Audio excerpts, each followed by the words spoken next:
you. Our panelists will just speak for, about 10 minutes apiece, 5 to 10 minutes apiece, and then open it up. And questions that you may have lingering from previous sessions, please feel free to bring those up again or to say things that you wanted to say. One other note, Professor Sean Copeland, who is at Boston College, could not be with us today. For those of you who didn't hear, there was an incident of racist vandalism at BC earlier in the week. And so she called me this week and said that she needed to be with her students at BC. And so even in her absence, she teaches us, and we are sorry not to have her here, but grateful that she is there with her students at BC. For that reason, Todney Thomas, who some of you saw speak last time, she had another appointment, but because everyone still wants to hear from her, she's going to, if she can make it back, she'll come and join the roundtable and continue the conversation. I don't think anyone who saw her knows how important and incisive her work is, and so we are grateful that if she can make it back, that she will join us and participate in the roundtable in Professor Copeland's absence. Let me just introduce this panel briefly and get out of the way so we can start hearing from them and start talking. Our first speaker will be Professor Michelle Sanchez, my colleague and the co-convener of this conference. She's assistant professor of theology here at Harvard Divinity School. Her specialization is in the Protestant Reformation writ large, not only sort of 500 years ago, but also its reception and legacy today. She's a brilliant reader of John Calvin, and she has a work coming out next year from Cambridge University Press called The Resignification of the World. Professor Devin Singh is assistant professor of religion at Dartmouth. He did his PhD at Yale and has published on many diverse figures, from Giorgio Agamben, Carl Schmitt, Karl Barth, and Eusebius. He has a book coming out from Stanford University Press next year called Divine Currency, The Theological Power of Money in the West. And he regaled me with his current project last night over dinner about thinking about the theological power of debt. So all you students here, you know something about that, right? And we are very lucky to have Professor Singh here at HTS this year. He's a fellow at the Center for the Study of World Religions, so he's around and is available, as I learned last night, for further conversations. Professor Andre Willis is the Willard Prescott and Annie McClellan Smith Professor of History and Religion at Brown University. He took his PhD here at Harvard.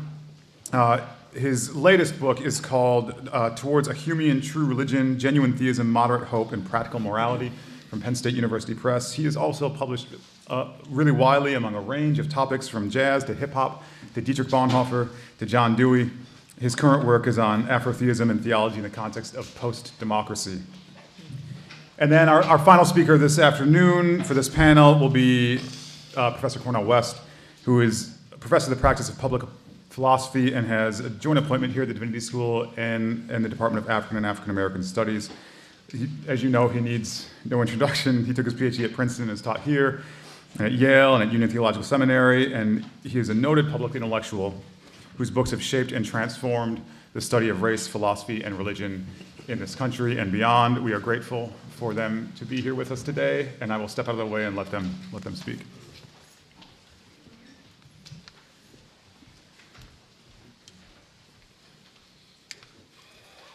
Thank you, Matt. And a lot of people have thanked us today, but I really want to hold up a mirror and push that thanks back out to all of you, and especially to the speakers who are going to speak and the ones who have spoken already.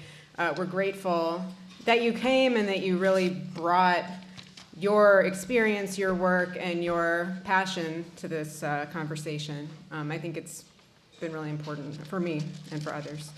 So I'm going to begin. Before my official remarks start, I want to talk a little bit about this roundtable and why we have it as part of this conference on Christianity, race, and mass incarceration. And I think in some ways it really has to do with the fact that Matt Potts and I are the people who kind of organize this conference. And as you're probably already very well aware, we are not experts in this field in any sort of recognizable way, which is to say that I don't think anybody else who was organizing a conference on this topic would have called us to come speak at it.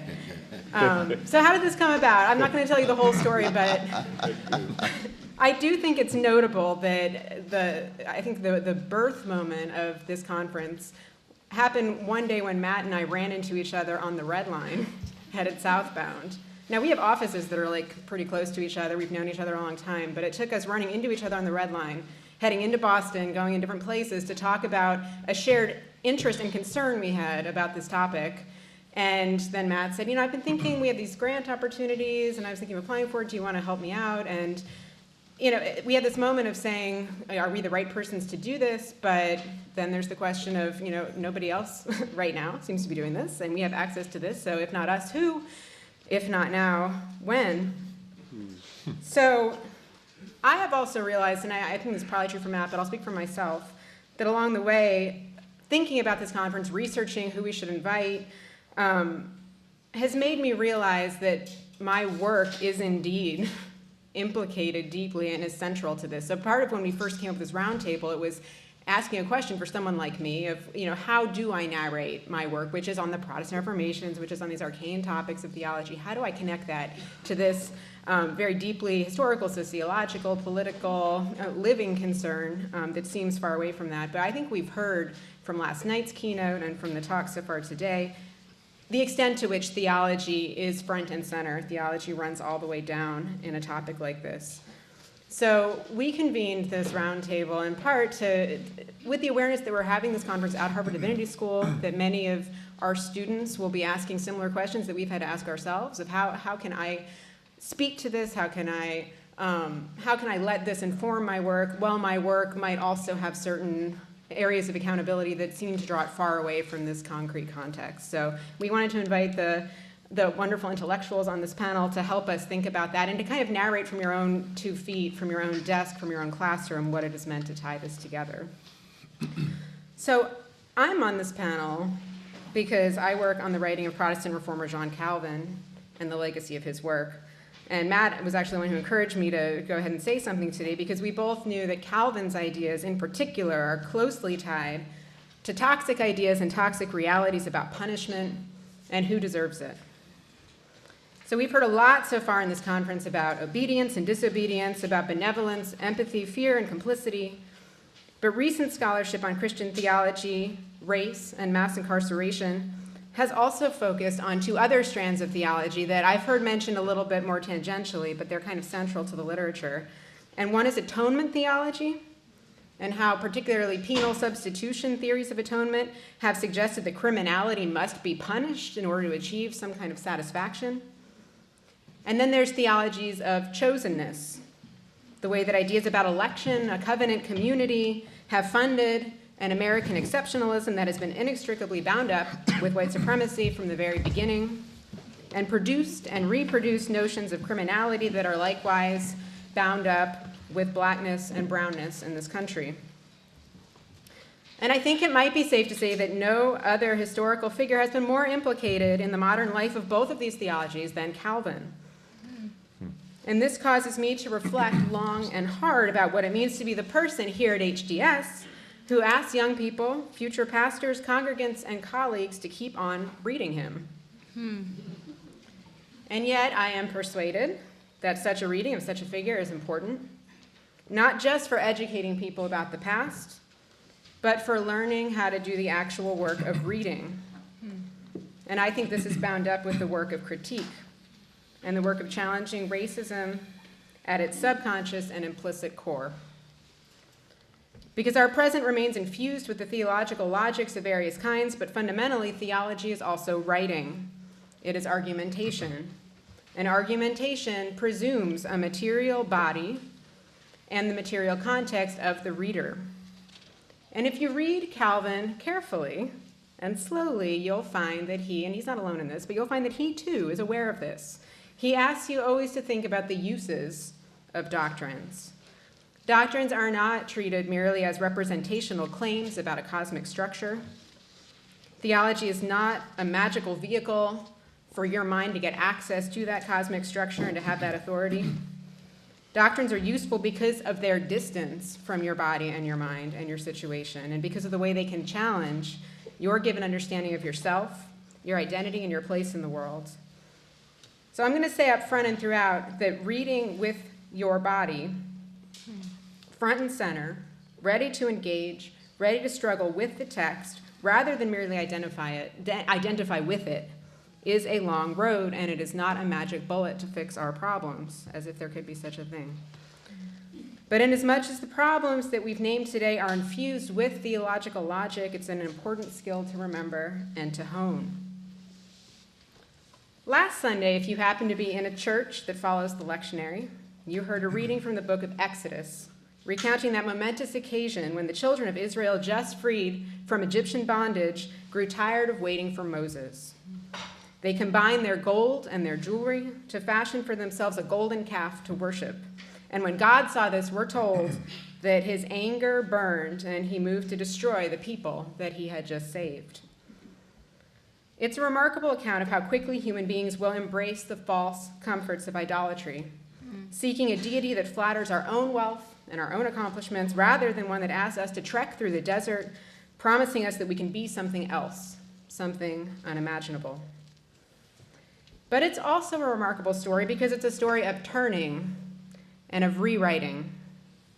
The scene harkens back to when Moses was turned from who he thought he was by a word from God that told him he would be something else. And now Moses draws from that moment of turning to audaciously remind God of what God had promised. And after Moses stands up to God, we're told that God turns, God repents. Hearing this story last Sunday, my church reminded me of this feature that I've long taken to be a profound but underexplored element of John Calvin's writing, one that makes him worth rereading in spite of and maybe because of it all. And it's apparent when Calvin teaches the atonement in Book 2, Chapter 16 of the Institutes. In particular, there's a passage where Calvin seems to assert a fearsome God who requires blood in order to achieve satisfaction for the crimes committed. I've seen that very language cited in accounts of why the Calvinist legacy has tended to reinforce and promote the logic of retributive justice that undergirds our prison system. Calvin does say that Christ intercedes for condemned humans by, quote, taking upon himself and suffering the punishment that, from God's righteous judgment, threatened all sinners, thereby purging with his blood those evils that render sinners hateful to God. That all seems pretty black and white. But a crack is opened up when you step back and take note of how Calvin has rhetorically situated that argument. You'll see that these kinds of statements appear in the subjunctive. He's contrasting two different kinds of stories about sin and atonement and punishment. And when it comes down to it, he prefers the more dramatic one, really because it's more dramatic, because he thinks it's more startling to your assumptions. It's better suited to shake you up out of the complacency of your life, and in so doing, generate gratitude. And when he considers these two stories, he does so while openly addressing a question that feels like it could have come straight from contemporary critics of penal substitution. How, he asks, could God hate sinners while simultaneously giving his only begotten Son to sinners as, quote, a pledge of divine love? According to Calvin, this is an obvious problem, and the obviousness means that certain expressions of divine wrath have, quote, been accommodated to our capacity, that we may better understand how miserable and ruinous our condition is apart from Christ. But what's central, what affects this turning, what undermines the complacency, is the pledge of divine love that hits the reader, whoever she is, wherever she is. Not only here, but across the Institutes, I can see in Calvin's rhetoric him trying to affect something like the phenomenon of watching God repent before Moses, who has called down God's own pledge of love to hold God accountable to the situation at hand. God seems to curse, but then God repents. Of course, Calvin will argue in several places that the phenomenon of God turning is really an effect of our own perception being challenged, of our own life being rewritten. The talk of wrath is a jolt. It's one that enables you to learn eventually that, in Calvin's words, God has always anticipated us with divine mercy. He argues in a different place that it is our own fallen eyes that find evidence of God's curse. And encountering Christ as the pledge of divine love teaches us to see differently. So what I appreciate about Calvin and what I want to teach my students to look for is the ways that he addresses his arguments not to some floating mind, not to mere sentiment, but to a real flesh and blood reader, one who is always embedded in life and mixed up in all kinds of warped systems, not of their own choosing. In that context, the arguments are designed to challenge the temptation to flatter one's own position, to prefer the safe flattery of a golden calf to the vulnerability of journeying through the desert in search of something better. And the Institute's theology doesn't promise cognitive access to some timeless representation of the order of things. That's what Calvin calls vain speculation, and it's the temptation to idolatry. Yet this is how the Institutes have often been read, not just by critics, but all the more by people who claim Calvin's lineage.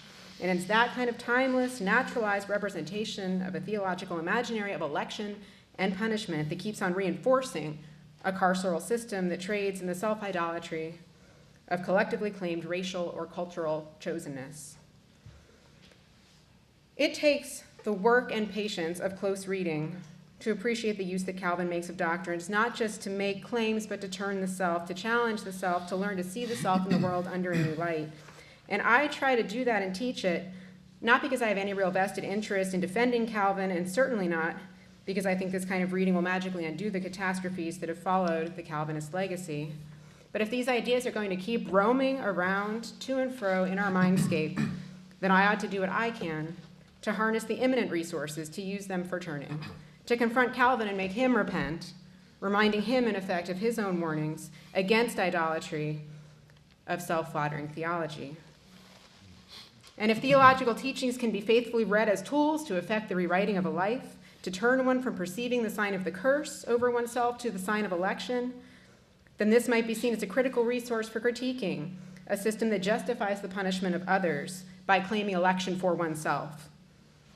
And equally importantly, this turning can work the other way around, to turn what is taken to be the sign of the cursed to the sign of the elect.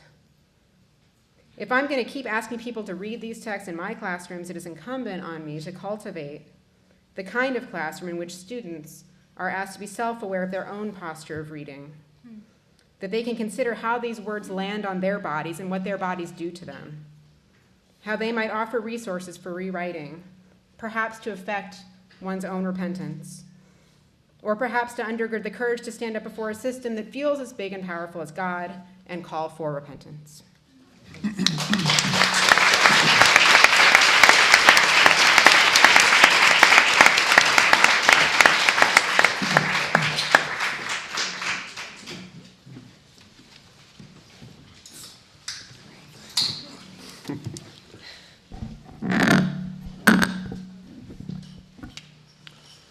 Yes, my name is Andre Willis. I teach at Brown University in the Religious Studies Department.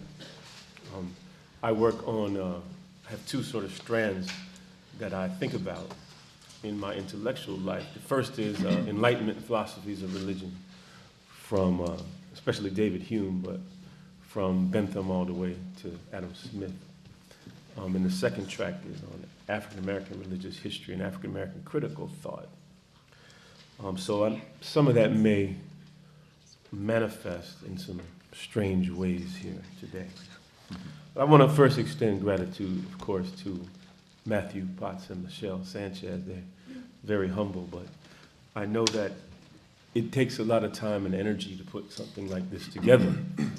And I appreciate the conversations that they've crafted, the kind of contours of the conversation with the invitations. And I've been at all the sessions and the lecture last night, and it's great, it seems to me, insight to bring the particular constellation of thinkers that they've brought together in this particular space for and on this topic. And I know that was a lot of detailed work, so thank you. I also want to say a word of appreciation to my fellow panelists, participants, and the attendees for your contributions and your presence. Most importantly, though, I have to acknowledge my longtime teacher, Professor Cornel West. And Professor West's riveting brilliance and masterful intellect are only surpassed by his extraordinary compassion and deep commitment to the quest for social justice. I'm not telling you anything you don't know, but I will tell you something you don't know. He has served as a wise guide for me since I was 18 years old. And a sophomore at Yale College came to his office at Yale Divinity School and asked him to read some materials with me in African American philosophy. And since then, we've had a time. But he has given me such undivided attention and undeserved time that whenever I needed him, he was sort of, there for me. And I wanted to publicly acknowledge that.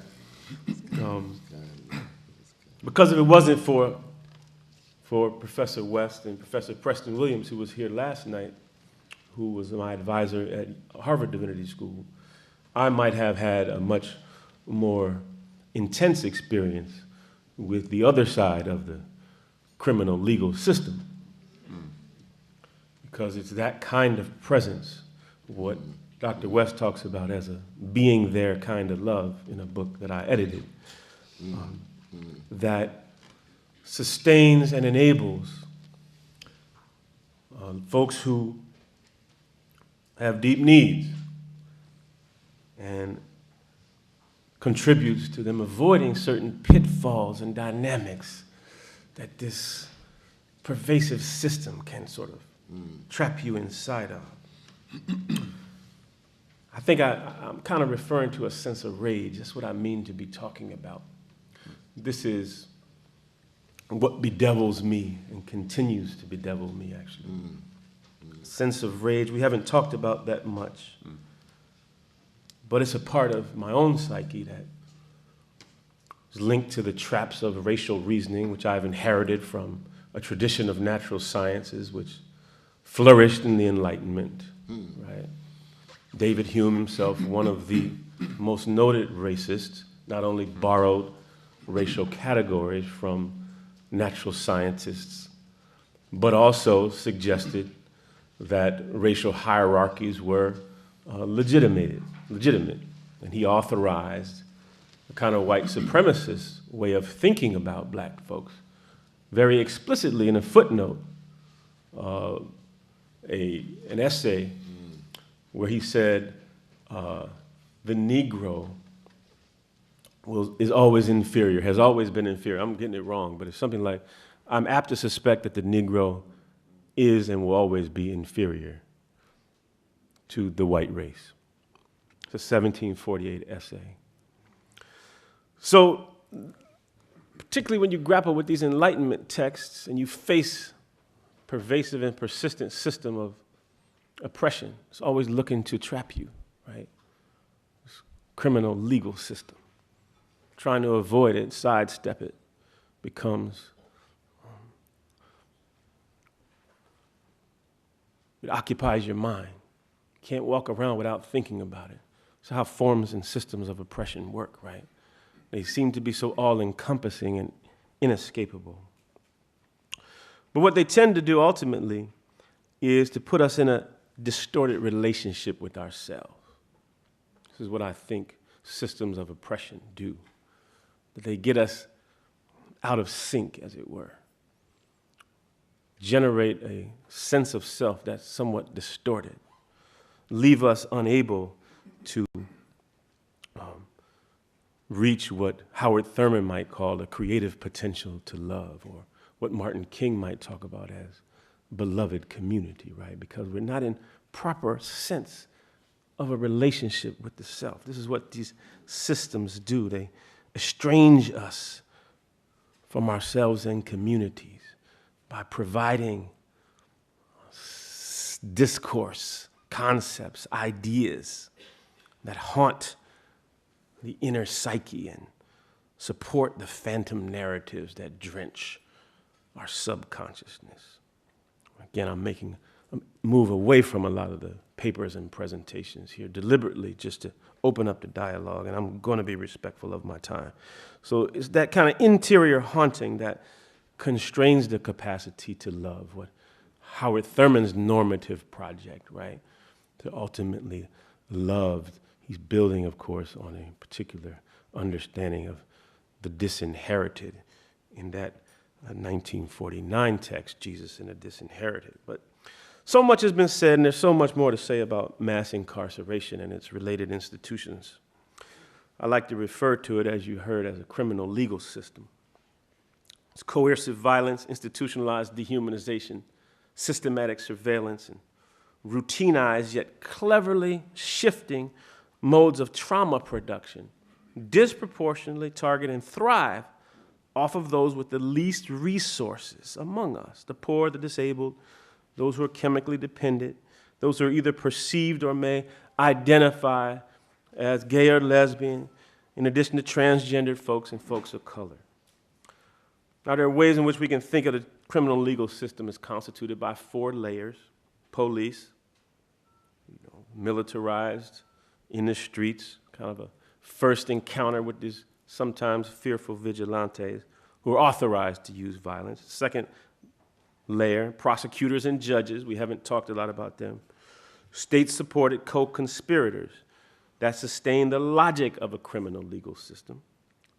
Jails and halfway houses, that is temporary housing for the poor, generally. Systems of probation and parole, organized and mandated surveillance of the poor, disproportionately black and brown, and so forth. But I want to put this kind of oppressive leviathan of mass incarceration in relief for a moment and focus on 2 tendencies that I think sit at the background, kind of a Wittgensteinian, to set the stage, right, for the system itself, right? But before I do that, I want to remind us the various ways that we're all prisoners. Mass media, military, industrial complex create a prison for us. That is, our efforts must be focused then on collectively awakening from a narrow consciousness that tries to force us to see, think, and act within a very limited range. What I mean by this is the systems that constrain us, the violence these systems persistently co-sign and propagate, and the trauma we carry all shape how we think about organizing, how we operate in collectives and communities, how we construct our networks. That is, our historical and current relationship to all forms of violence creates limitations and obstacles for building social movements that can combat these structural forces. So 2 features I want to emphasize, and I'll be fast. The first is criminalization as dehumanization. Criminalization as dehumanization. And the second is power as domination. Power as domination. So my premise, though, is oppressive systems like mass incarceration shape the ways we think about violence and power. That is, no matter how healthy one's family is, one's community is, or we are personally, our ethical formation takes place in the midst of coercive violence and intrusive state surveillance. This sends us a message around how power and violence operate, and it impacts who we are and our visions of what we can imagine. Thus, public structures of violence and oppression imprison our interior worlds. Again, I know I'm making a shift from the important work that was in the last session, but I'm hoping we can talk about this, or maybe it'll be clearer. So criminalization is dehumanization, and power is domination. These are the kind of 2 features that I want to just quickly note. Criminalization is dehumanization. Of course, there are a number of ways we can link that to the Christian theological tradition around sin. Professor Sanchez just described some of them vis-a-vis Calvin. But one of the interesting moments in the last session was, for me, this way in which subjects who are caught up in, as police, right, in a system, we all have family who are both serving as police officers and caught in jails, right, stuck in a system, don't know what to do. It was laid out in the last session where they're training them to speak with a kind of emotional awareness, use nonviolent speech, and to communicate with a kind of empathy, right? Well, they're just as trapped. We can't dehumanize them, right, for making an attempt to do better even though their job is bad and they're caught up in a system which they can't control. At the same time, of course, the focus of the criminalization process and how it dehumanizes is on the so-called perpetrator. And that has a long history discursively that I'll avoid talking about. But I just want to say it's not simply being put in jail that we have to think about, right? It is the enforcing of criminal statutes themselves, which is the most intrusive and coercive exercise of domestic power by a state. Forcibly preventing people from doing that which they want to do, compelling people to do that which they do not wish to do, and wielding force in the attempt to compel or prevent are state activities that have extraordinary ramifications, right? And so the beginning of, let's say, the indignity of an arrest begins sort of sets off this process of dehumanization. Imagine being arrested, the indignity of it. Physical confrontation, deep discomfort, the intrusion, the scene that's crafted becomes a spectacle. You read your rights, right? I mean, I can go on and on about this. You get booked, right? The clothing's taken away, strip search, body cavity search, and there are all kinds of things going on there. No longer a human being. Then you have to try to afford a defense attorney. You probably don't have the capital. Now you're thrown over to a public defender who's overworked, underpaid, is going to try, probably new on the job because there's a lot of turnover. They're going to try to plea you out. Another sense in which dehumanize. Now you're maybe in jail. We could go on and on. Then after a criminal conviction, the encumbrances are so deep, there's really no way out. So you get a sense of you're no longer a human being. You're just used by a system, a cog in a system. Power is domination, I said, was going to be my next quick one. Sorry, I'm taking too long. One of the messages we're consistently given, both from a particular strand of our intellectual heritage and as a feature of our daily lives in the U.S., is that power is a form of domination. That is to say, we know this has long-standing merit in our philosophical legacies and our theological traditions and our conceptions of history. It's in our families that power is a successful assertion of the will.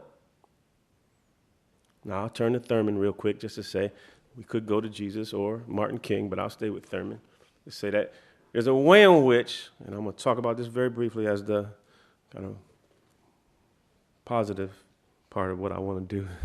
There's a way in which thinking of power in that way will not contribute to undermining the system. Because we have to have new ways of thinking about power as not just successful assertion of a collective will. And I'm going to end on this. So there were two concepts, remember? Power is domination and criminalization is dehumanization. What I'm calling for then is transformative justice. Not restorative, transformative. Transformative justice begins with the premise that we must integrate our psycho-emotional well-being with our political commitments to justice. So we got to start there. That's the first move. Psycho-emotional well-being with our political commitment to justice. That is, there's no transformative justice without transformed people. That is, those who are internally resilient are the ones we need to guide our collectives and our communities. This does not mean that these are folks who are quiet, these are folks who are docile, these are folks who are obedient. We heard obedient last night. Now, there's no binary for me between obedient and disobedient. So I'm not sure if that was the claim last night, but y'all can explain that to me.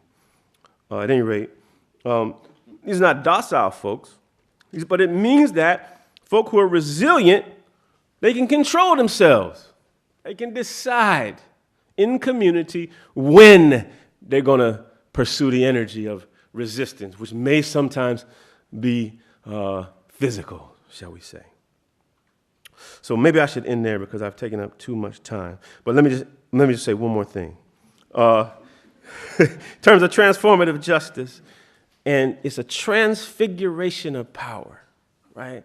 That is, you can't meet Power is domination. With power is domination. You have to transfigure that power to respond to dominant power. And this is, of course, the legacy of Jesus. We see it in Thurman's call for love and a number of other places. But thank you so much for listening.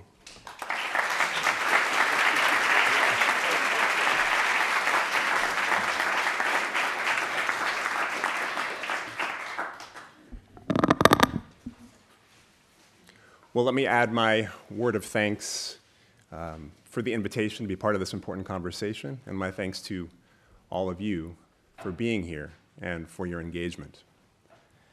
I want to begin with a few broad queries. Why do we assume that something that we call a crime requires punishment? Why do we conceive of punishment as compensation? And I should be clear, by we, I mean the collective societal imaginary of the West. I don't mean we here, we're all too woke here for that, right? But what can it possibly mean that inflicting pain is a kind of repayment for deeds done? What I'm getting at is that there's an economy underneath. There's a fundamental notion of exchange and a calculus of values. And where does this economy come from? And how can these things be equated in our minds at the societal level? Furthermore, why do we assume that to be in debt is to be guilty? Why does severe indebtedness raise moral alarms? Why are these two realms conflated? I want us to make strange and call into question these supposedly commonsensical norms. Basically, we're like fish in water trying to describe what wet means. This is the air we breathe, right?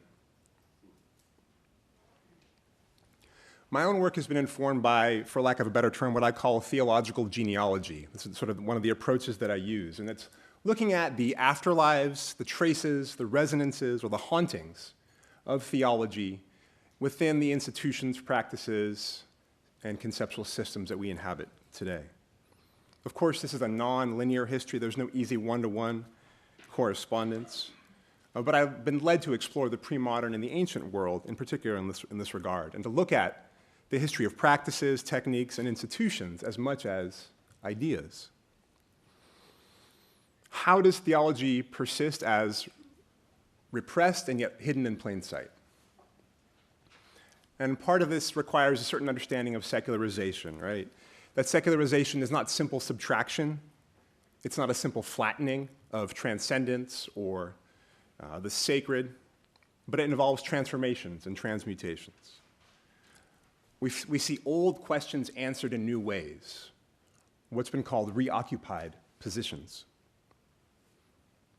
And these are implicit conceptual structures that continue to have impact because of the affective power associated with these theological worldviews, and also because of the ways they gesture toward questions of ultimate concern and horizons of the good that are often implicit. And so in the case of our conversation today, I wonder what implicit and enduring tropes, concepts, and images from Christianity in particular reinforce carcerality. What theologies inform the prison society? And these have been gestured to in a number of ways during our time together, right?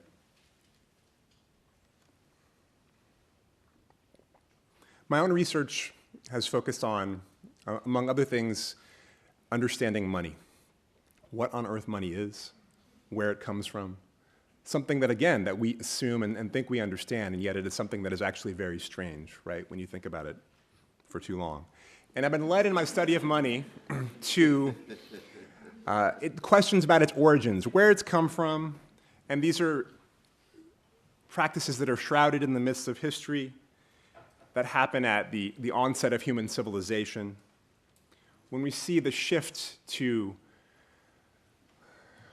from hunter-gatherer societies to the effort to establish living in community in some way, and communal organization. And we can't go much beyond this in terms of the historical record. scholars of the history of money point to what are called weregild practices as one of the potential origins for understanding money, but also justice and legality. So weregild speaks to this tendency to quantify insults and injuries and to think of ways to compensate for them. And these are introduced in human society to stave off these retributive cycles of vengeance that might destabilize society.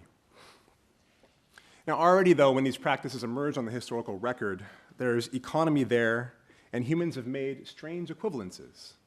So what on earth might it mean to say and to think that, oh, my ox ran off and gored your son. Let me give you these 3 bags of barley to compensate. What sorts of conceptual mechanisms and practices need to be in place for that even to make sense? And historians see weregild practices as the origins of both money and legal codes, notions of justice. In order for that to appear, though, we need standardization and we need enforcement. Enter sovereignty. So in the transition to the rise of these ancient agrarian empires and the introduction of hierarchy and centralization and resource allocation, these practices get transformed into what become the roots of money as well as legal codes. Sovereignty standardizes these practices across its territories as a way to manage its populations.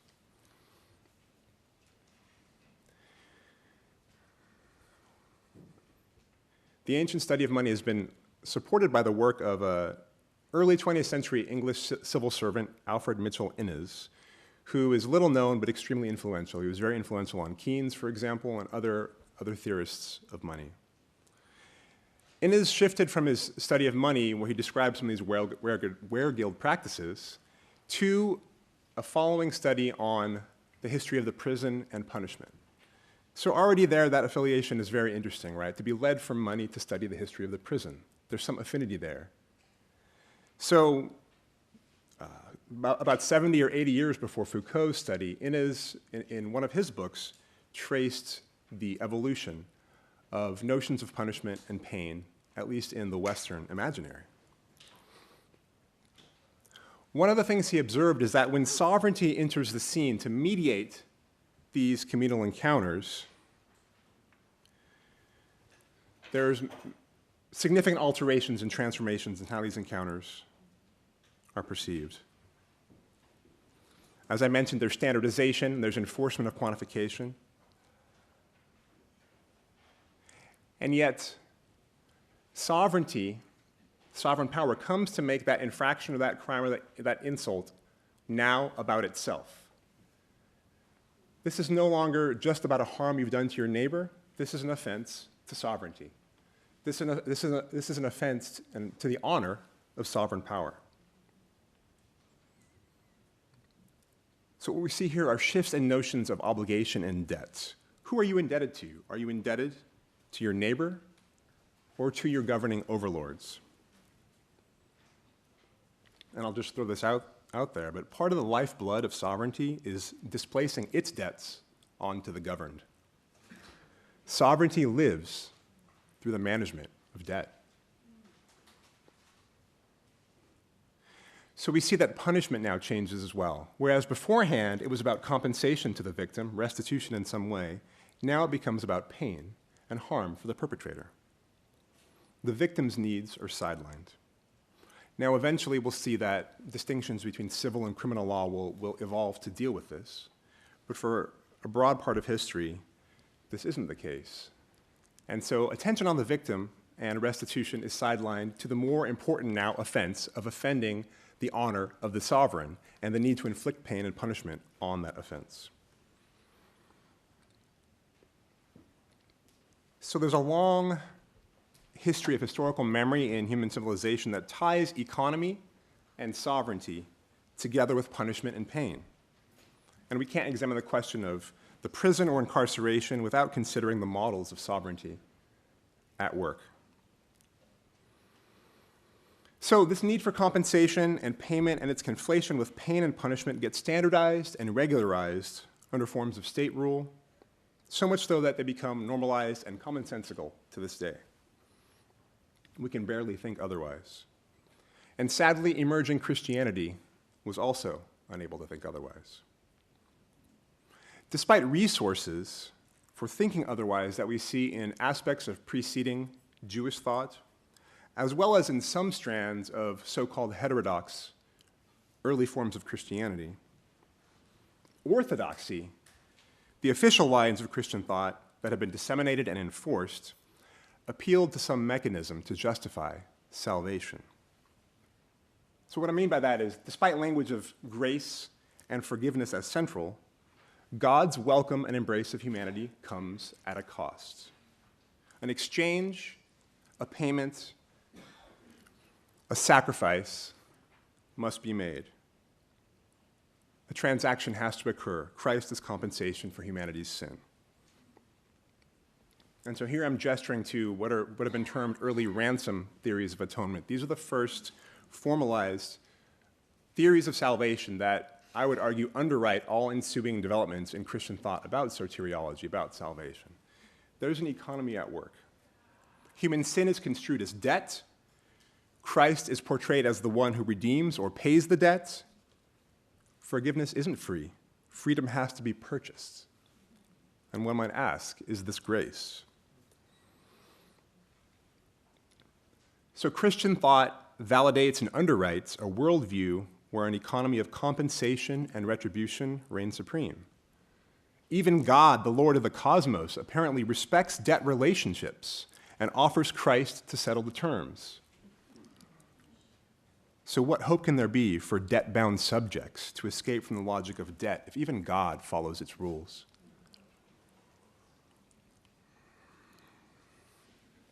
These early Christian theories of salvation make the image of the debt slave and debt slavery central, and construe freedom from debt slavery as the main way to portray redemption.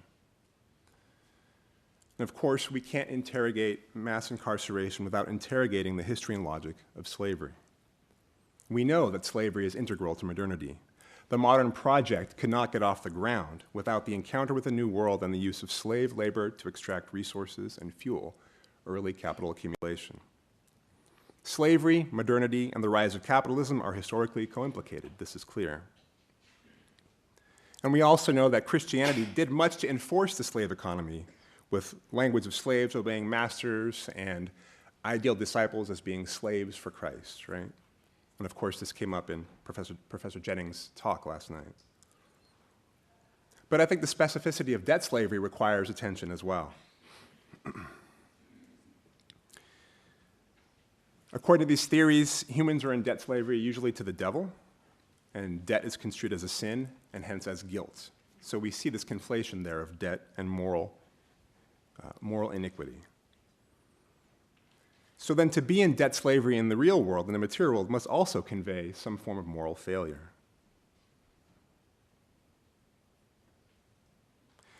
So by God respecting and following these debt relationships, what sorts of implicit valorization of debt economies does this offer? And what might it mean to examine the project of modernity as displacing societal and sovereign debt upon the slave?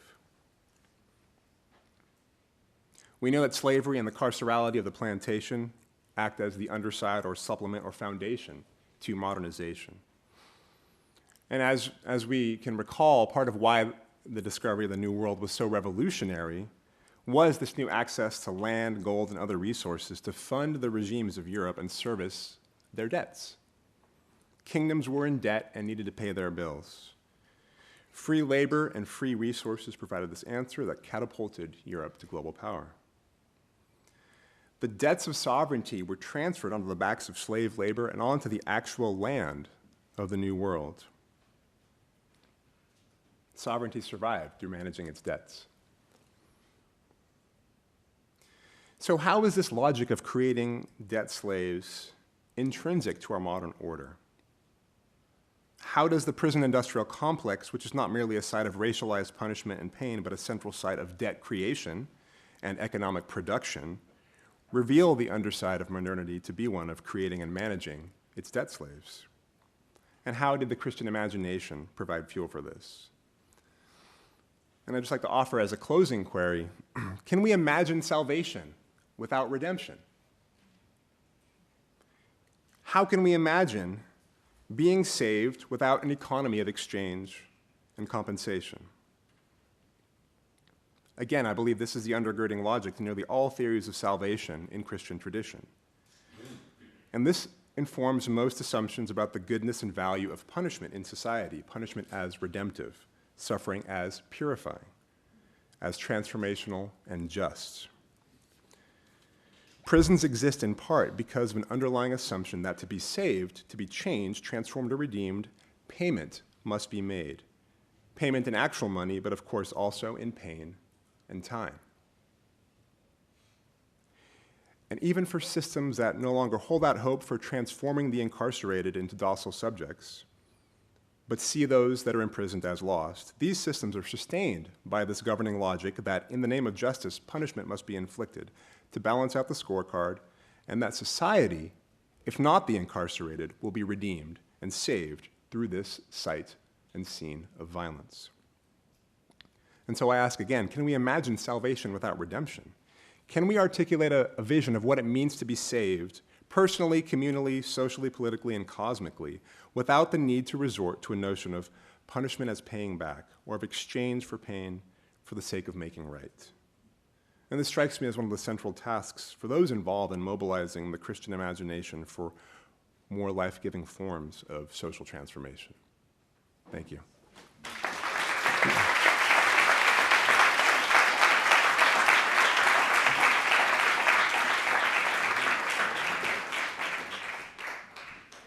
Against the wishes of my grad advisor, it does strike me that there's some interesting insights about theology, the Christian tradition as it's articulated and practiced by African Americans in this country, and what I think are emergent theologies or emergent ontologies that may not be so beholden to the Christian tradition, that might be productive for us to consider because of the time and the political moment that we're located in, because of the imaginations and community organizing and commitments of women of color.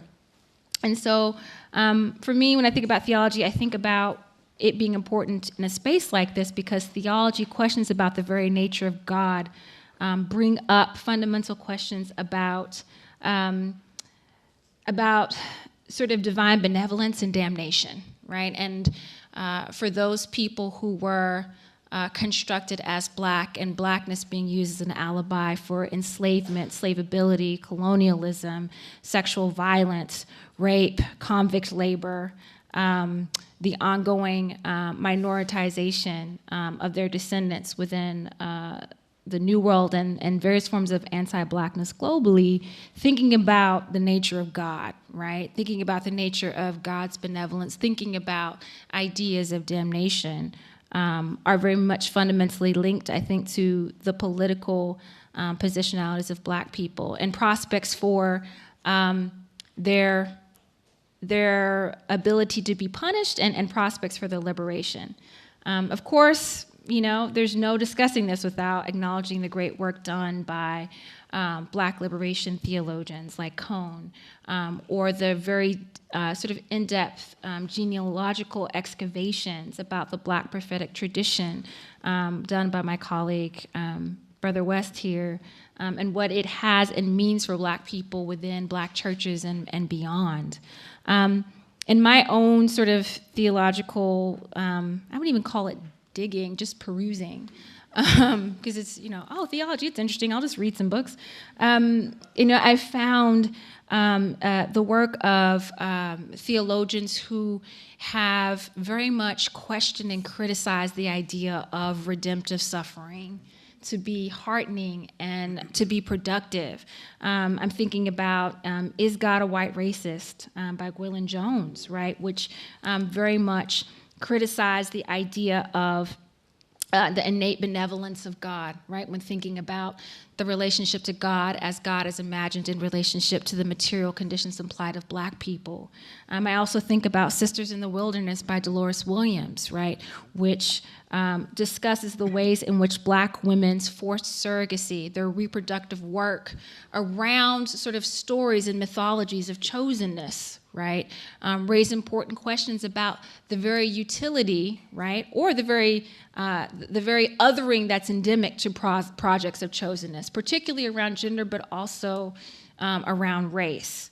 And so if we can think about Blackness as something that has served as a gloss for damnation, and sort of African-American theologians' contentions with that within the Christian tradition, right? In particular through a critique of sort of divine benevolence. I'd say with that is a critique of Christian notions of benevolence, which has pretty much been a call of the morning, critiques of ideas of Black redemptive suffering, right? That somehow Black suffering will create a redemptive form, a transcendent moment. What are we left with? What kinds of effective responses are Black people left with? And I think that's what we're seeing happening right now within the field of Black studies, right? Or we could talk about Kendrick Lamar, his contemplation of damnation, right?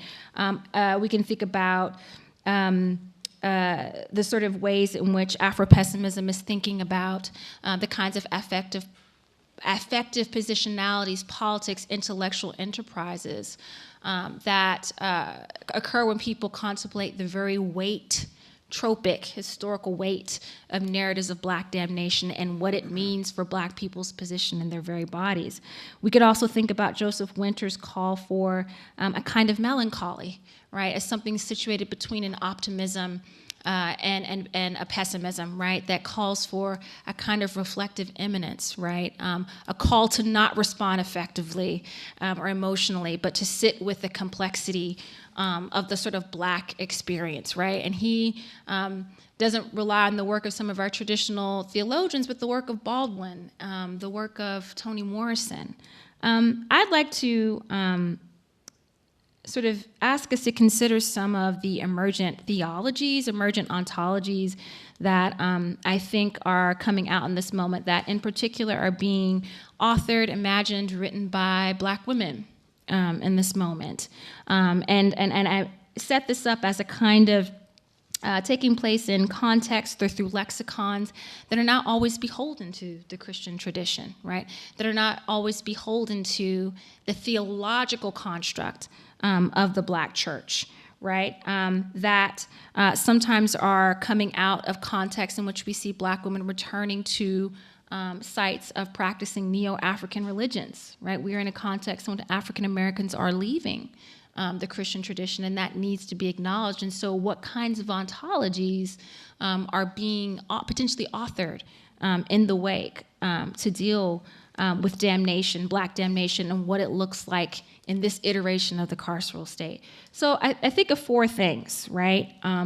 The first being the work done by the queer Black women who organized Black Lives Matter, the ways in which Black Lives Matter, a focus on Black Life Matter, focuses on the materialization of Blackness, the materiality of Blackness, right? Of Black flesh, right? As a site of the sacred, as a call for the imminent, as the site for an imminent politics that won't wait for some great transcendent moment, right? And what that means, right?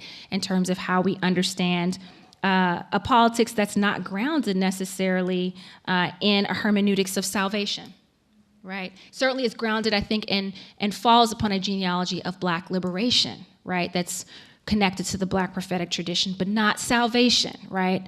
I also think about the work being done, that has been done by scholars like Sylvia Winter and Catherine McKittrick, who have created Afro-diasporic post-colonial feminist humanisms that create new grammars of imagining humanity, right? Black women's humanity, Black folks' humanity in ways that can provincialize and move beyond the humanistic discourses of the Enlightenment, right? So we have, as Black people, right, our own humanisms, our own genealogies of humanism that are being produced and contemplated, right, that can also move beyond ideas of salvation and damnation. And to the extent that damnation is invoked, the demonic is understood as counter-hegemonic.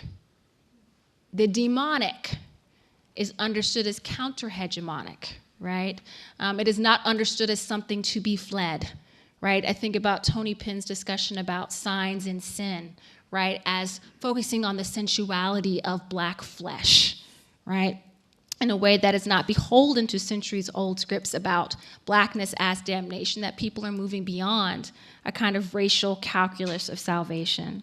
And finally, I'd like to think about what I discussed a little bit earlier, for those of you who weren't here, a kind of theology of Esau Garner, right, or an ontology of Esau Garner, the widow of Eric Garner, who refused the apology from a police officer who killed her husband, who refused to participate in sort of the moralized, ritual, effective theater of racial reconciliation politics, right? As someone who calls for a different kind of reckoning of right relationship, a relationship that is grounded in a literal, symbolic, and material equality, and refuses symbolic offerings of relationship or apology or reconciliation that do not take place upon actual democratic egalitarian terrain, right? So a politics of refusal, right? An insistence upon a right relationship, right? And a right relationship that may not rewrite history, but a calling to of what interracial intersubjectivity should and could be, right? That moves beyond, I think, a more familiar idea of apology, redemption, and salvation, right? That focuses on black immanence and wholeness.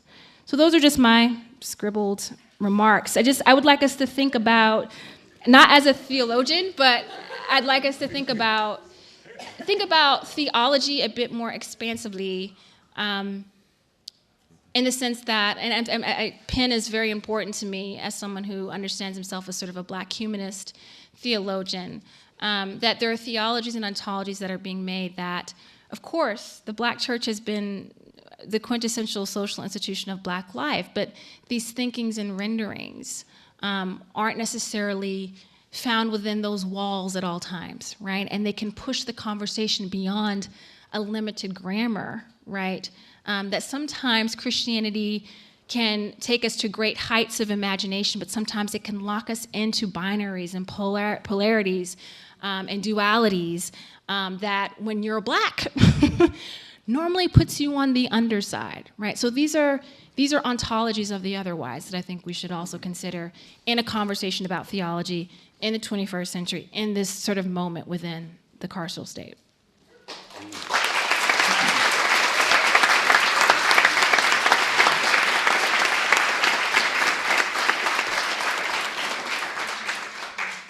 Now, I think we have another example of the high-quality discourse here at Harvard Divinity School. I'm very blessed to be here. I want to salute Brother Matthew, I want to salute Sister Michelle, and I'm so delighted to be a part of this panel. Brother Andre, Sister Todd, and Brother Devin have given us some very, very rich formulations. Now, as you recall, the title of this session is Theology and Humanities, Theologos, God Talk, and humanities, and humando from the Latin, which means burial and burying. So we're talking about forms of death, voices of the dead, not just the physically dead, but the living dead, or the socially dead, the enslaved, or the civically dead, the Jim Crowed and the Jane Crowed, or the psychically dead, those who've given up on themselves and engaged in self-violation and self-flagellation or forms of addiction in order to stay titillated in the face of losing their souls for a moment. Or the spiritually dead. So that anytime we talk about incarceration, there's an echo of Franz Kafka's great sentence, all of us wrestling with the prison sentence in time and space. No one gets out of that prison alive. Now, there's a wonderful scholar at the Institute of Advanced Study at Princeton. His name starts with an F. I think it's Fasten or Fallen. You know, he writes on punishment. I don't know if you all know his work, but he's worth looking at very closely because he's very upset with the precedence that's been set by H.L.A. Hart. H.L.A. Hart was one of the great legal theorists in the middle part of the 20th century. He gave a presidential address in 1959 at the Aristotelian proceedings called a Prolegomena on thinking about punishment. And he defined it legalistically as the imposition of suffering. But we know there's a variety of different kinds of punishment. There's such a thing as social punishment. A lot of people are socially punished before they even get incarcerated. A lot of people are economically punished before they get incarcerated. To be trans in America is to be ontologically punished. To be trans is to be punished. To be gay, to be lesbian, to be black. I come from black people who dealing with variety of forms of punishment. We had mass enslavement, but it wasn't mass incarceration because they needed our labor. Now that they don't need all of our labor, then a significant slice of us can be incarcerated while the rest of us are outside dealing with the prison sentence in time and space, reflecting on the incarcerated. Now, it's getting late, and I believe in lifting every voice, not just mine. That's the anthem of my people. And so I'm going to be very brief. I want to deal with what Brother Andre ended at the end, transformative justice. What does it mean to engage in transfigurations of power, and really respond in part to that very profound question at the very end of Brother Devin's presentation. Can you talk about salvation without punishment? Can there be a conception of God of love and justice as opposed to a God of wrath and revenge? Whitehead wrestles with this question in a profound way. There is a tradition of the community from which I come, the Martin Kings and John Coltrane's and Fannie Lou Hamers, who talk very much about redemption and salvation without talking about them engaging in forms of punishment or even a deity. When Emmett Till's mother says in the face of her baby, I don't have a minute to hate, I'll pursue justice for the rest of my life. She wasn't talking about counter-punishment against those who had punished her son, you see. And she wasn't positing a God at that moment, you see. She was talking about how do we sustain a conception of remembrance, love as remembrance, and reverence, something beyond the idols of the day. Love as reverence and resistance and redemption, but holding at arm's length any claims about somehow there's got to be a balancing. That's the difference between the conception of justice with the blind eyes and the balance versus justice as a force that goes through our hearts, minds, and souls in order to bear witness to a love that makes absolutely no sense in a world characterized by vast coldness and cruelty and domination and exploitation. Most of the history of our species is the history of domination, exploitation, hatred, envy, and revenge. How do you break the cycle? That's what Martin King, that's what Fannie Lou Hamer, that's what so many others, Whitehead and the others, are wrestling with. And that's what we are still wrestling with in this neo-fascist moment, in which mendacity has been normalized and criminality has been naturalized, and the crimes against humanity are not solely those that we see in that vicious mass incarceration regime. The crimes against humanity can be seen in 1 out of 2 of black and brown children living in poverty in the richest nation in the history of the world. The crimes of humanity can be seen with the drone strikes and those precious innocent folk who are killed. The crimes against humanity have something to do with Wall Street greed and the fact that workers are wrestling with stagnating wages. Those are not incarceration issues, but they're inseparable from the relation of legal punishment, social punishment, economic punishment, ontological punishment. How do we respond with a love? I am old school. I'm going down on the love ship. But it's not love in the abstract. It's a love of truth, and the condition of truth is always to allow suffering to speak. Anybody's suffering. It's a love of beauty. I love that line in Whitehead. The teleological end and aim of the universe is the production of beauty. That's taking it too far, but I like the insight. I want love of truth. I want love of beauty. I want love of goodness. And as a prophetic, revolutionary Christian, I want love of a certain kind of holy. Do we have what it takes? Calvin has an insight. It looks as if we are rather wretched, deprived, and depraved species, given where we are with ecological catastrophe, nuclear catastrophe, economic, moral, and spiritual catastrophes. Calvin, I'm so glad Calvin is still in the mix, even though he's to be criticized like everybody else, interrogated like everybody else. Let me stop. We can open it up for questions. Go ahead.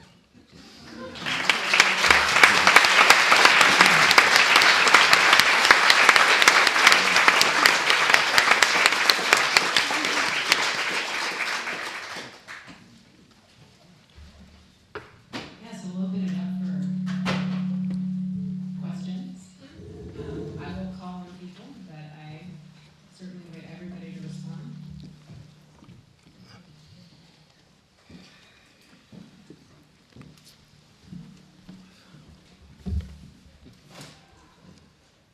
And if you had a question from a previous panel, because there were a lot of hands that we had to pass by. There's one over there. Feel free to bring it all into the space. My question is to bring forward a question that was raised in an earlier panel about the work of affective labor and thinking about the concept of labor alongside of the concept of money and the economic systems of whether that's the rise of capitalism or new technologies of neoliberalism, what that has to say about the theological imagination of our moment, I guess. How we can't, the ways in which we can talk about money and debt as also linked to certain forms of recognized labor. That I didn't formulate that as a question, but just something to put out there.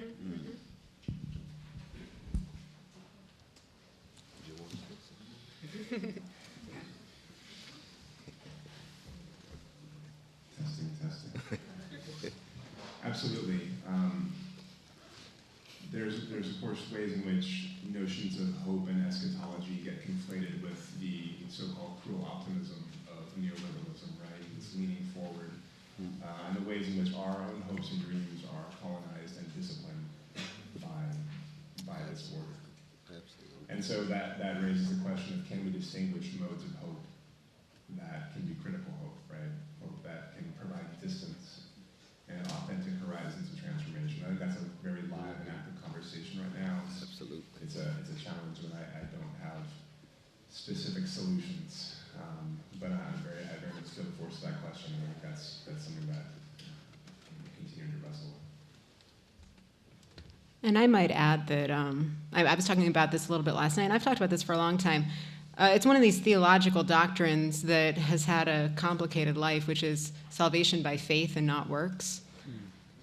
And I find that in the same way we talk about love in the concrete, there's a way that we need to start talking about faith in the concrete, where faith is not just, I believe the right stuff, and that's what matters. Faith is, and this goes back to the obedience-disobedience kind of dichotomy too. Like, what does it mean to not succumb to the obedience-disobedience dichotomy, but rather respond to another kind of obedience that comes from another place? What does it mean to look at the workforce with faith that does not buy the sort of indexing of work to debt? I think that's worth thinking about. Just to add one thing that I was reminded of with Brother West's invocation of Kafka and the notion of the prison sentence in time and space. The reason that interest exists is because we are dying. The reason why one would want to charge for the use of my money is because my time, I fear death. It's this notion of the limits and this being in existence toward death that then propels debt economies. So what might it mean to interrogate that sense of being imprisoned in time and space, and to interrogate notions of this anxiety of the scarcity of my lifespan on Earth that might actually undermine debt economies. I think it's very important to draw a distinction between obedience and surrender. You see, surrender is love talk, obedience is duty talk. So even my brother last night and all of his marvelous insights, that when you fall in love, you're not obedient to anything. You surrender into something bigger than you, and you're getting in trouble, but that's all right. You still got a smile on your face. When you surrender to God, as a certain kind of Christian like myself, I'm not obedient because it's a duty. It's because it's kenosis. I'm emptying myself in order to allow a love come through me that makes absolutely no sense in the eyes of the world, and I'm glad about it. Because I'm in the world, but not of it. So I see a lot of hands, so I think maybe we should do what we did in the last panel and take kind of 3 questions. Let's start over here, and then... Both Dr. Singh and Dr. Thomas, so building your comments. I don't really have my We are being recorded. They're being recorded, so. Thanks. Dr. Singh, your notion that grace requires a sacrifice, absolutely, in terms of the Christian theology. And I'm working with the works of Toni Morrison and August Wilson, where they both just turn that, they do not agree with that at all. And in fact, Toni Morrison says the only grace you can have is the grace that you can imagine. Now, that's not a grace that's just in your head, but that imagination is a call to creation, a call to a new kind of, if you want to call it, biblical or sacred creation here on earth.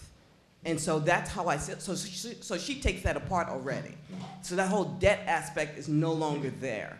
And I think August Wilson does the same thing, especially in Joe Turner's Come and Gone. He does the same thing of sort of saying, no, Christ did not die for me, I will save myself. You know, and so they disrupt that and come up with a new kind of theology, if you want to call it that, that's very much rooted in the experiences of Black people.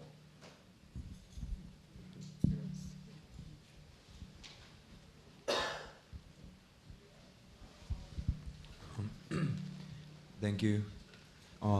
This question is for Devin. There's just curiosity, your discussion of debt and theological aspects of debt and the state reminded me of David Graeber's work in Debt, the First 5,000 Years, and I was just curious if that was part of your research or if you were in conversation with him.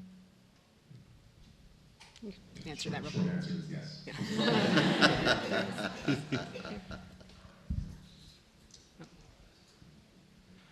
Thank you so much for this wonderful conversation so far. My question is primarily for Dr. Thomas. I really appreciated your comments on kind of this posture of unapology and this politics of apology, and was wondering if you could speak more to kind of the role of the subject or subjectivity in that, because it seemed like this white apology kind of exists in the middle voice, that it's an apology for myself, apology for oneself, rather than for the other, and how it seems like it's kind of a white denial of the Black subject. So I'm wondering if you could expand on that. Thank you. Do you want to? Yeah, go ahead. Sure. Thank you for your question. I mean, there's sort of 2 things that come to mind. One is I've been doing a lot of reading about neoliberalism and the kinds of subjectivity that neoliberalism produces, like a kind of hyper-individualism, an entrepreneurial self, right? Entrepreneurial selfhood that's always in this project of self-making, revision. There's sometimes once I hear ideas of hope, I'm like, oh, that can be appropriated by this like neoliberal entrepreneurial selfhood. The other thing is that because this sort of neoliberalism produces this kind of subjectivity, and this is not just neoliberalism, there's the Christian individual self, the Protestant, it has a genealogy, is that discussions of affect, right, and politics of affect focus a lot on individuals or interpersonal levels of communion, right? And so, when things sort of, I consider it a kind of devolve, like a devolution, right? A focus on what the problems with the world is that people don't talk right. People don't know how to talk anymore, right? Is that it takes attention away from broader infrastructures of power, right, and anti-blackness and white supremacy. I also think something happens when we're talking about the apology, right? Or we're talking about forgiveness, or we're talking about reconciliation, right? That these are not things that I'm against, right? These are things that I actually respect as processes, right? And we have these sort of shorthand scripts about how they're supposed to be done, right? Someone expresses an apology, right? We have no metric for measuring someone's sincerity and expressing apology, especially when, I do something that I consider wrong, or I do something that could be read by someone as wrong, so let me apologize so I can retain some sense of moral capital, right? And then it is the person who receives the apology is then given the burden, or the burden of expectation, right, to accept it, right? And on top of accepting the apology and fielding the apology, forgiving, right? I'm co-writing a piece with a colleague about the problematic nature of that, because that is an affective form of labor, right? That there's actually something about not extending the apology, because I think apologies are quick. I don't think there's soul searching and like humility, and apologies aren't followed by thoughtful aspects or requests for reparation. I think people are like, I'm sorry. And then I have to search in myself, I'm supposed to forgive you, but what if I don't want to forgive you, right? And then after I forgive you, I have this obligation to forget the thing, or to move forward, or to what if I don't actually want to do that, right? And what are the kinds of moral, capital I lose if I choose to not follow into that script? So it becomes this affective work for people who are on the other side of racist violence, right? That they're supposed to do and perform this sort of script, right? And it's not understood as labor. It's understood, I'm giving you this thing, right? I'm a white person humbling myself and asking for your apology, for your forgiveness. Like you should, it's this weird kind of calculus that I think is very troubling and very problematic, right? All the more so when we have cases like Dylan Roof, who never asked for forgiveness, right? Who never asked for forgiveness, right?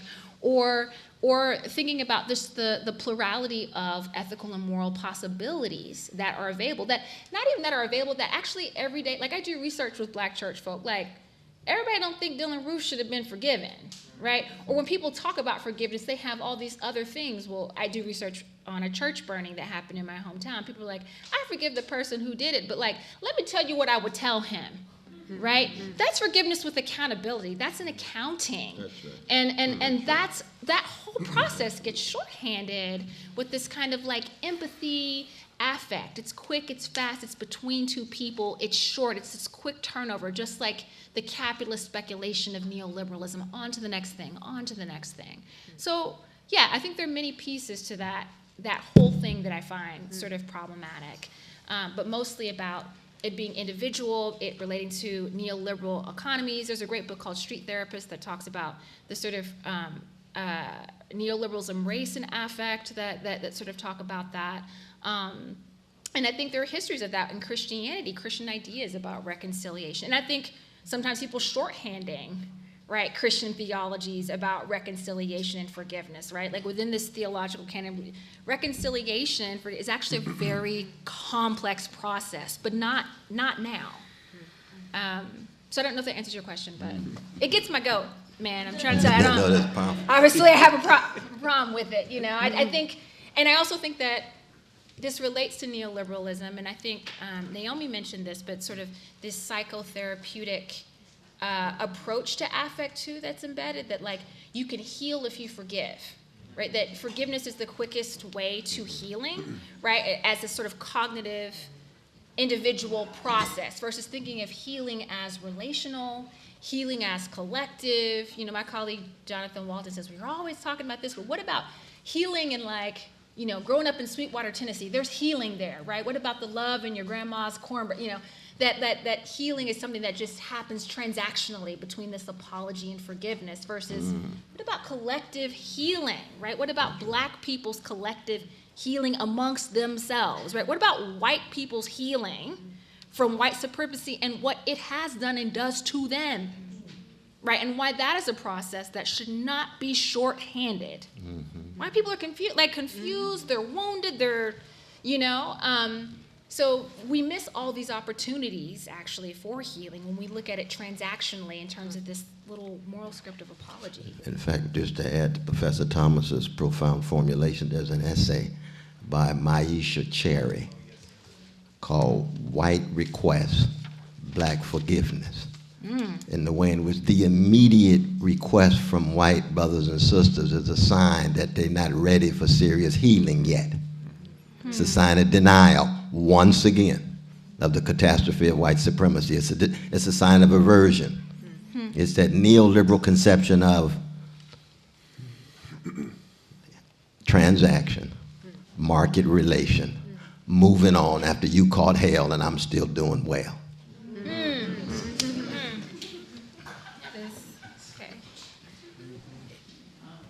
Comment on restorative justice or transformative justice, and that as a way of replacing sovereignty. Transformative justice. You get sovereignty? You get sovereignty. You want to take more, though, right? One more. Two more.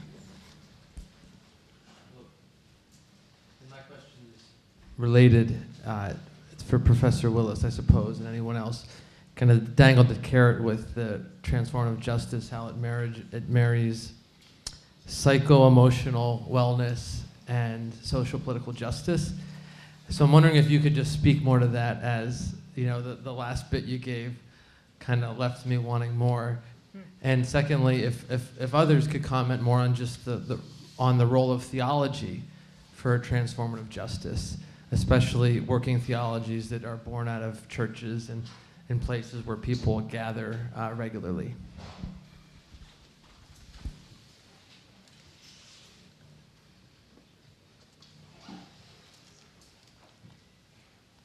And similarly, I was wondering if we could discuss the apparent dichotomy between rage and love and this role that we see in forgiveness. I think a lot of the times we view love and rage as antithetical and view forgiveness as we have to give up or let go of this rage or anger that we have that drives us on a regular day, at least myself. So I was wondering if we could kind of situate that within Protestant theology more generally, and yeah, that's kind of the question. Thanks. Well, I'll try to address that one first. Thanks, I appreciate your thinking on this. Love, rage, and forgiveness, right? So you don't like what you hear is a kind of binary, right? Yeah, I get that. I mean, the way I understand the force of the question is linked to this thing about forgiveness. Now, I tend to be old school and disagree with my colleagues about forgiveness, right? For me, I speak just personally and from communities I know. I don't do this theoretically, but my aim is to grow in wisdom and learn how to love better. And that for me has meant to really work hard in the process of forgiveness. I don't have the criticism of anyone else forgiving someone else based on a request. I don't know how to think about that. All I can do is think about my own lack of development in trying to, love better. And I know these things have gotten in my way. So I just speak personally. So for me, I can feel, I don't have a binary between love and rage. But for me, they're mixed up in ways that I can tell when one is delimiting me. Right, so I try to decipher that and sort of be a model of a compassion that is in touch with the rage that is controllable, right? So we always talk about channeling rage, and Professor West has marvelous work on Malcolm, which talks about how Elijah Muhammad channeled the rage in the nation of Islam, right? And so that's the kind of if there's a there doesn't have to be a binary for that to still be, for one to make that claim, right? I don't know if I'm getting at what you're interested in, but I know that, and the other one was sort of linked, transformative justice around sovereignty, right? So yeah, I mean, so the transformative justice thing comes for me from a certain kind of anarchist legacy. I'm talking about communities and collectives who fight conceptions of sovereignty which are not grounded in their own conception of what should be, what behaviors are morally problematic. So my call for transformative justice is a way that communities and collectives can come together and decide. This is hard work. This is not, I mean, there's 20 more pages on this, right? And decide, how to hold people accountable. What are the behaviors that close down that community for the possibilities of transformation and those kinds of things. So now still there's one more. Right, and so tell me again, because I have a bad memory, man. Tell me again what the thrust of the question was. Well, I was fascinated on how you mentioned that we have to link our psycho-emotional wellness with the social political justice. Oh yeah. And how that has to be essential to transformative justice, which I think we kind of take an either-or approach, and I hear you saying it should be both and. Yeah, I mean, again, I'm just speaking from my own very limited experience in communities that are trying to collectivize in ways that are transformative and progressive, right? That there's a way in which there's a kind of sort of a reckoning with, like, how can we do transformative work? Well, maybe we're not ready because, we're grappling with concepts, ideas, feelings, right, that have been shaped by oppressive systems of violence and systematic coercion, right? And we have to develop the tools to become transformative individuals so that we can transform individuals in transformative communities so that we can transform systems. So there's a lot more to say about that, but again, I want to be thoughtful about time. Sorry. Just really briefly on the matter of sovereignty, I mean, certainly transformative justice will be threatening to sovereignty, since sovereignty relies on a certain type of predictability, standardization, cataloging, a certain kind of stasis, right? And so transformation by definition, and it makes sense that this is coming for you out of anarchist contexts, which reject sort of these notions of sovereignty. I think also a challenge, though, is that if sovereignty is sort of the pole of stasis, which we can also debate that. Neoliberalism is the pole of fluidity, right? That fills the cracks of sovereignty. And so there is always the risk of our moments of moves toward protest and toward transformation being co-opted, redefined, and branded by the neoliberal response. So there's a challenge there in terms of what, it's not simply just change for the sake of change, or and it requires imagination. And our imaginations have been colonized by the system, right? And so what does it mean to think otherwise? Right. And can we see other horizons? And to put in one more little reference to last night's talk, last night's talk with Willie Jennings, I really appreciated the emphasis on entering places in order to learn how to become that new kind of person, the new kind of person who can bring restorative justice. Putting yourself in a place where you have to love people who are not like you, where you're alongside people, you have to learn to affirm their existence in the deepest possible way is crucially important here. And I see churches as an apparatus where they exist and that can happen. People are already next to each other in churches. There's a long history of learning how to love in church. And churches are not the only place, but we don't need to reinvent the wheel fully to make this happen. We need to look at the places where we meet and look at that encounter as the starting point. I was just going to add that anytime we invoke these notions of sovereign or church or mosque or synagogue or university, we have to historicize, contextualize, and pluralize so that sovereign is not a homogeneous thing. There's dissent within sovereign. That's one of the gifts of teaching at Harvard. You got a ruling class institution that allows for voices to tell the truth about the underside of the ruling class. Now, if we start winning, that's a different thing. That's a different thing.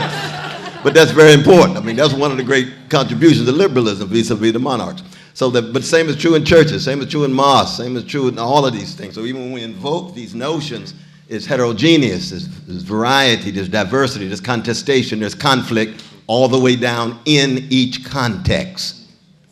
That's why you can be part of a synagogue and the dominant orientation going one way and you going with Rabbi Hesher. But you're still part of that community. Or Dorothy Day's in Catholic Church. They going one way, the Pope's going one way, she's going somewhere else, but she's still Catholic. So it's just important to say that, because that's one of the ways in which we understand the dynamism that sustains whatever hope we can have in such a bleak moment that we live in.